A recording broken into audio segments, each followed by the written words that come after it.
Today we're going to be looking at monks' manuscripts and mead, the hidden power of British monasteries.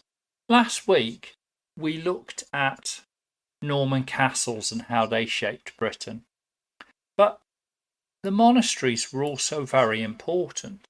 Across the British landscape stand the skeletal remains of abbeys and monasteries, silent, roofless, ivy-clad. They look peaceful now, picturesque even, but once upon a time these were the most powerful institutions in the land. They fed the poor, healed the sick, copied books, taught children, brewed ale, farmed huge estates, advised kings, invented sheep breeds, mapped the stars, and occasionally made questionable wine. For nearly 1,000 years, monasteries shaped almost every aspect of British life: religious, economic, political, cultural, and scientific. And today we're exploring how. This is the story of how monks helped build Britain, and how Britain was transformed when the monasteries fell. Today's journey takes us into the cloister, a world of prayer, productivity, scholarship, and surprising innovation. So grab your habit and let's explore how monasteries changed Britain forever. So firstly, what is a monastery? Let's begin with the basics. A monastery is not simply a religious building. It's a carefully ordered community governed by a rule. Usually the rule of St. Benedict, if you saw our video a few weeks ago. The greatest monastic instruction manual ever written. A monastery typically included a church, cloisters, dormitories, a refectory or dining hall, a chapter house, a library, workshops, guest quarters, farmland, fish ponds, mills, barns, and sometimes entire satellite estates. Think of it as a spiritual university campus meets farm, meets village, meets hospital, and this village was often wealthier than the actual villagers around it. The idea was to create a community dedicated not to war or commerce, but to prayer and stability. Yet the paradox is delicious. In withdrawing from the world, monasteries ended up changing that world. The arrival of monasticism in Britain. The monasteries actually arrived in Britain in waves. There was Celtic monasticism in the 5th and 7th centuries. Before the Benedictines, Britain had a Celtic tradition. Think round beehive huts, windswept Irish hills, monks battling the elements, abbots who acted like chieftains. A lot of those sites are up north, like Iona, Lindisfarne, Bangor-on-Dee and Whitby. These monasteries were missionary powerhouses and cultural centres. They brought literacy, manuscript illumination, early law codes, missionary networks that shaped northern England and Scotland. The Benedictines arrived about 597 AD onwards. St. Augustine of Canterbury brought the rule of Benedict to Kent. From there, Benedictine houses spread across Anglo-Saxon England. By the Norman conquest, monasteries were everywhere. But after 1066, they multiplied even further, because they became landowners, educators, diplomatic centres, agricultural innovators, major employers. By the 12th century, Britain had dozens of monastic orders. The Benedictines, the Cluniacs, the Cistercians, Carthusians, and even Premonstratensians, I can barely say the word, well, each had its flavour and focus. The monastery had a structure. Medieval monastery was a masterpiece of design, so let's take a tour. The church. This was the spiritual heart of monastic life. Monks prayed 8 times a day, matins through compline.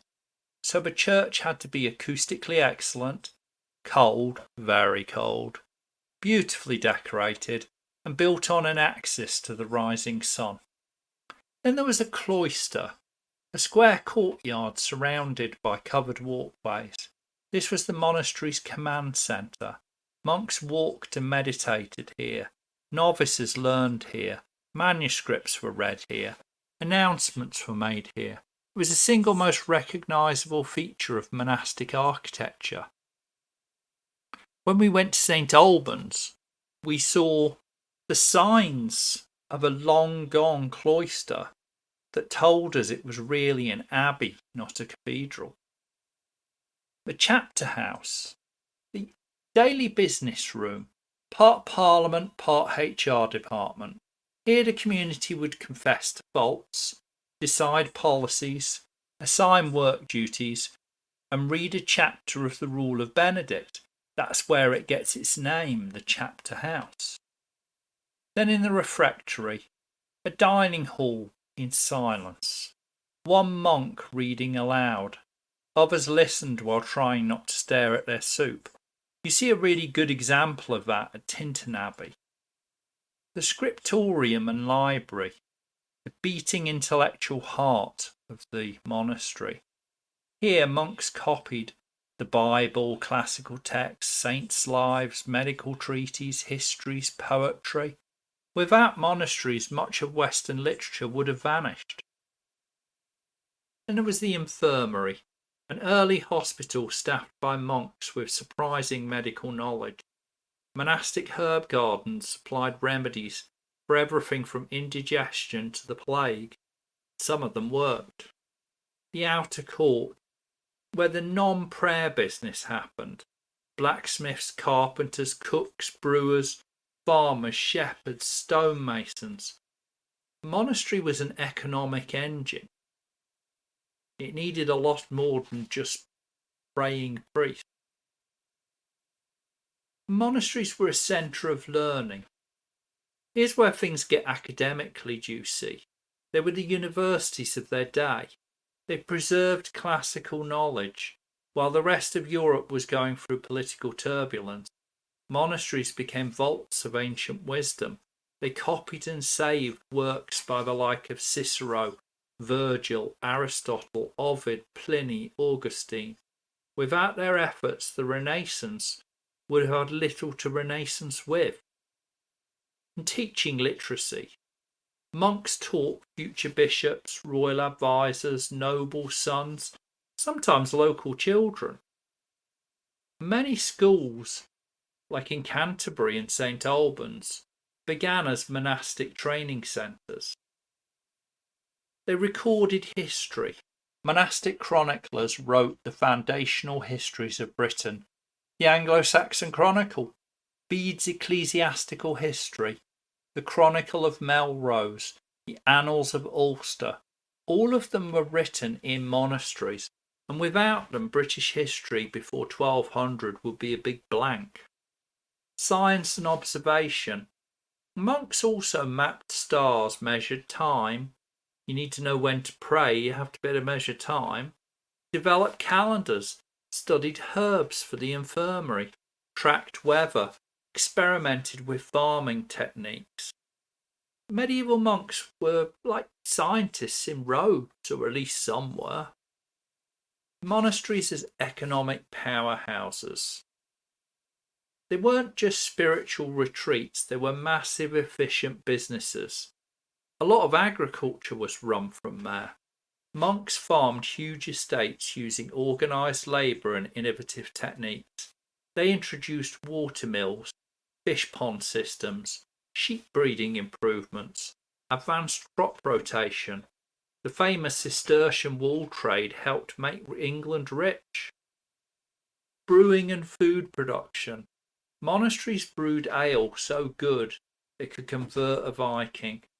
They also produced cheese, bread, wine, honey, fruit. And that's why many modern beers have monastic origin. They were good at land management. Monasteries were experts at renting land, collecting tithes, managing forests, organising tenant labour, and their records are invaluable to historians. Roads, bridges and markets. Monasteries also needed infrastructure. They didn't live on their own. No good producing something if you can't ship it to the buyer. But they maintained bridges, roads, hospitality houses, and market spaces. Some towns, like Battle and Bury St Edmunds, literally grew up around abbeys. Monasteries were also social and charitable centres. In a world without universal healthcare, social housing, or the NHS, monasteries stepped in. They provided hospitality. Chapter 53 of the Benedictine Rule told them, "Let all guests be received as Christ." So monasteries housed travellers, monks from other houses, merchants, nobles, pilgrims, and just ordinary strangers. They provided poor relief. Monks distributed food, alms, fuel, and sometimes clothing to the needy. They often operated soup kitchens centuries before the term existed. And they provided health care. Infirmaries treated disease, injuries, childbirth, and chronic conditions. Herbalism flourished in the monastic setting. They also provided diplomacy and conflict resolution. Monks acted as advisors, negotiators, scribes, and mediators. Kings trusted monks because monks could read and write and crucially do math. They also provided for the spiritual life of the country. Prayer, ritual, and community. Monastic spirituality shaped British Christianity. The daily rhythm was provided by the monastic system. Monks prayed 8 times a day, marking time with psalms and chants. This pattern influenced medieval timekeeping and church calendars. They also standardised the liturgical year. Feasts like Christmas, Easter, Candlemas, and Corpus Christi spread through monastic networks.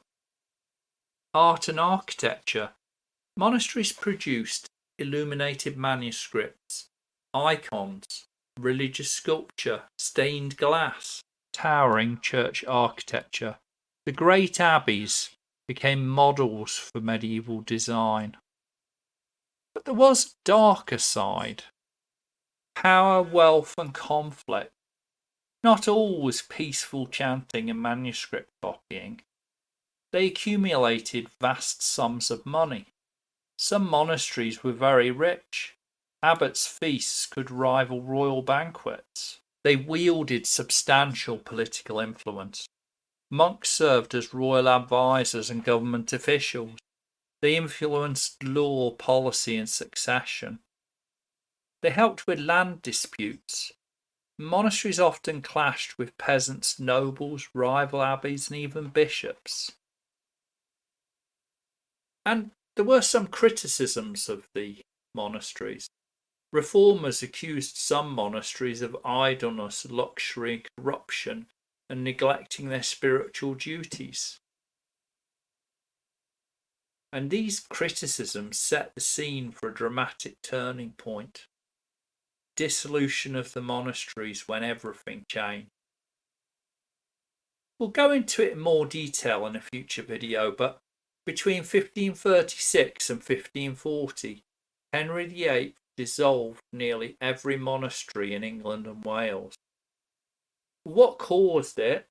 Henry's break with Rome, the desire for their monastic wealth, desire to centralise political power, along with some accusations of corruption and the need to reward loyal supporters when he made controversial decisions.